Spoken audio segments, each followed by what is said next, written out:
Bonjour, je suis Christine Nouveau, pharmacienne, docteur en pharmacochimie moléculaire et chercheuse. J'ai créé la méthode Votre âme aux commandes et j'ai fondé et je dirige aujourd'hui l'Académie Votre âme aux commandes. Notre académie vous propose aujourd'hui 2 formations très importantes et complémentaires.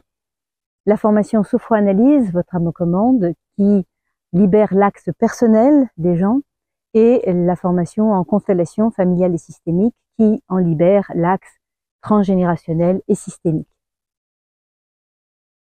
Je vais vous parler de la formation en sophroanalyse, Votre âme aux commandes, qui se décompose en 3 parties, 3 niveaux différents. Le premier niveau sont les fondamentaux. Le deuxième niveau, praticien, praticienne en sophroanalyse, Votre âme aux commandes. Et le troisième niveau, sophroanalyste, Votre âme aux commandes. Aujourd'hui, je vais parler de la formation des fondamentaux, qui est donc le premier niveau, et qui conduit à lui seul à une thérapie en soi, que je vais vous expliquer. Cette thérapie s'échelonne sur une dizaine de séances environ en cabinet et permet à vos clients de transformer durablement un certain nombre de leurs empreintes et d'accéder à un niveau de libération très important. Ces quelques heures de thérapie les emmènent vers une petite renaissance. Cette formation est destinée à des thérapeutes qui sont déjà en exercice ou à de futurs thérapeutes qui voudront poursuivre avec le cursus en sophroanalyse.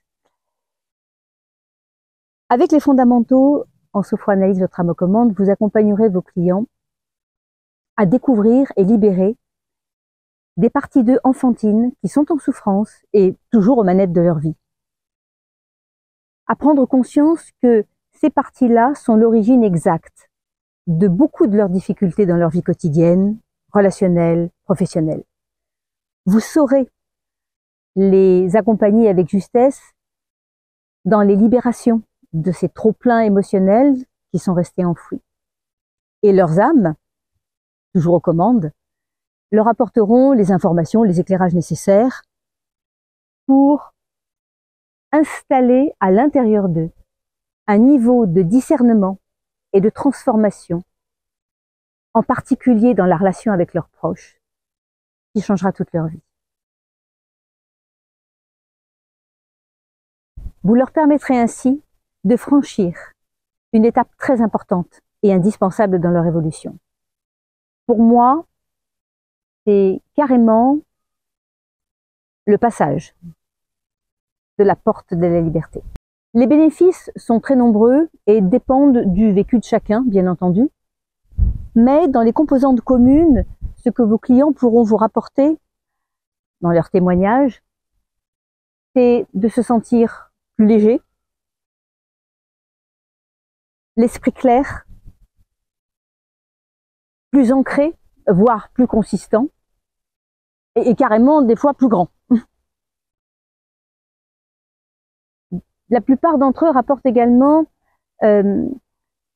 d'avoir un autre regard sur eux, de sentir une nouvelle estime d'eux-mêmes.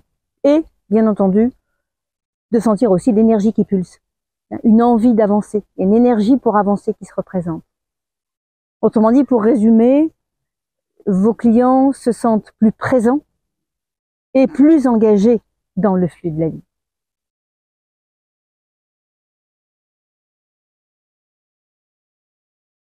Ça me semble intéressant d'illustrer les bénéfices de cette thérapie à laquelle on accède avec la formation des fondamentaux. Il y en a 3 qui me semblent importants, qui sont assez variés pour illustrer mon propos. Le premier, c'est l'histoire d'une jeune femme que j'ai accompagnée d'une 30aine d'années, qui est arrivée avec beaucoup d'introversion, de peur. Une jeune femme qui vivait beaucoup chez elle, qui passait du temps sur les réseaux sociaux à scroller. Une jeune femme avec des peurs du jugement, des peurs de la trahison, des peurs des autres.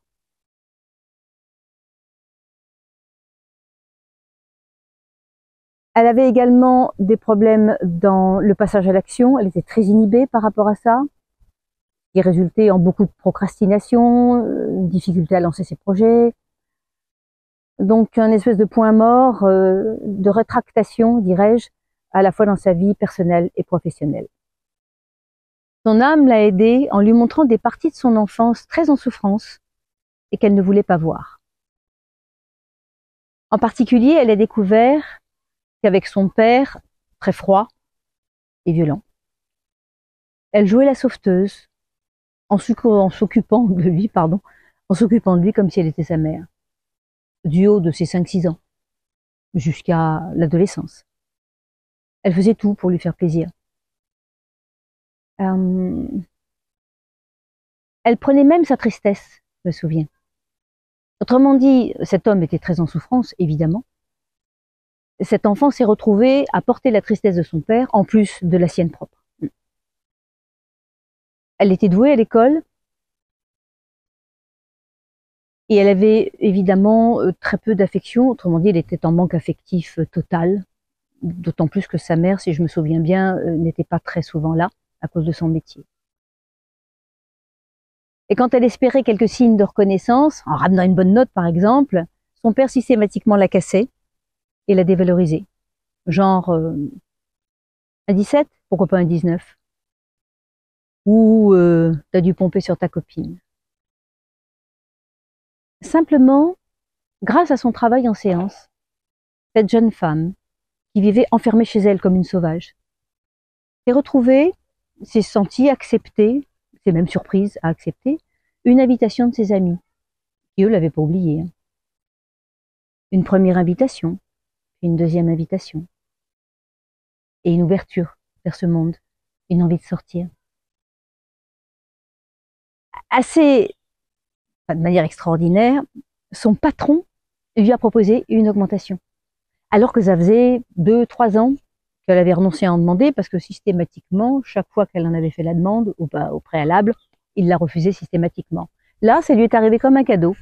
Elle n'en revenait pas. Et dernière chose, elle a senti l'énergie pour lancer sa campagne sur les réseaux sociaux. Je trouve cet exemple intéressant pour illustrer le fait que quand nous changeons intérieurement, eh bien, nous attirons à l'extérieur de nous des changements qui sont importants. Les gens changent aussi à notre égard de manière très spontanée. J'en bafouille. La deuxième cliente dont je voudrais parler, c'est une mère de 2 enfants, une maman, qui oubliait d'aller chercher ses enfants à l'école. Pour dire le vrai, je ne le savais pas, et vous allez comprendre au départ, puisqu'elle ne l'avait absolument pas mentionné, étant donné que pour elle, ça n'avait pas d'importance. Elle a pris conscience de la souffrance de ses enfants quand elle a pris conscience de sa propre souffrance.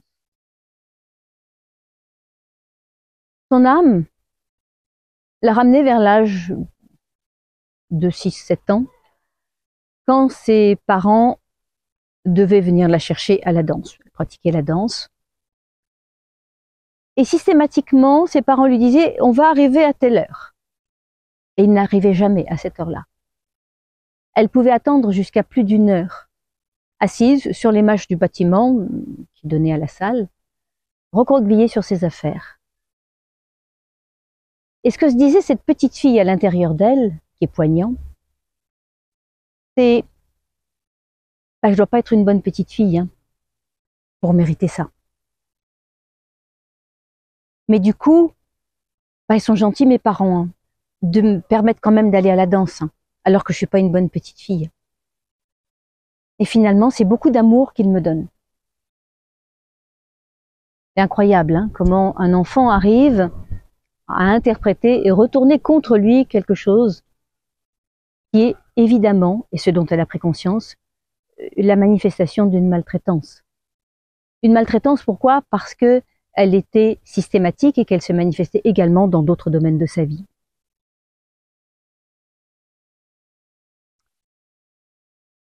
C'est pile en comprenant que ce qu'elle avait pris pour de l'affection de la part de ses parents n'était qu'en réalité une perversion, une grosse maltraitance, qu'elle a réalisé la souffrance de ses enfants quand elle ne venait pas les chercher à l'école.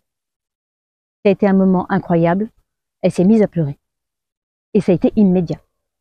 Elle a percuté et tout de suite sa pensée est allée à ses enfants.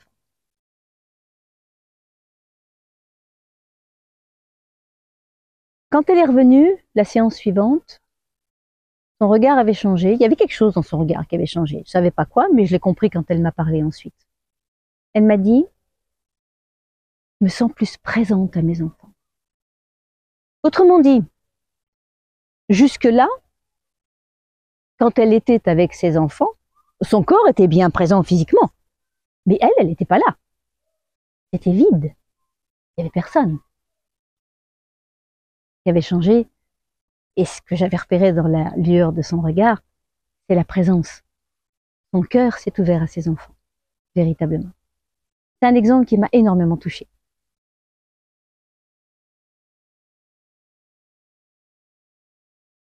Et pour finir, je vais vous parler de cet homme, environ 35 ans, qui est venu dans mon cabinet. Lui était en grande souffrance parce qu'il n'arrivait pas à prendre sa place d'homme auprès de sa femme.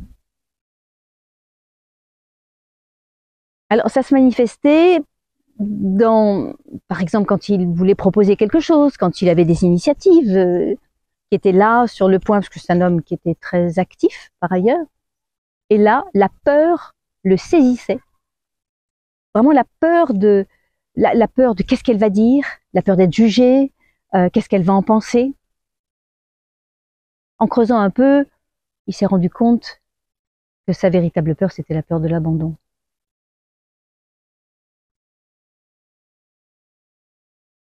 Sa femme en profitait pour être assez cinglante avec lui. Pour autant, évidemment, vous l'avez compris, mon client aimait sa femme, mais sa femme l'aimait. Et cet homme, ah oui, c'est ça, je me rappelle, il me disait,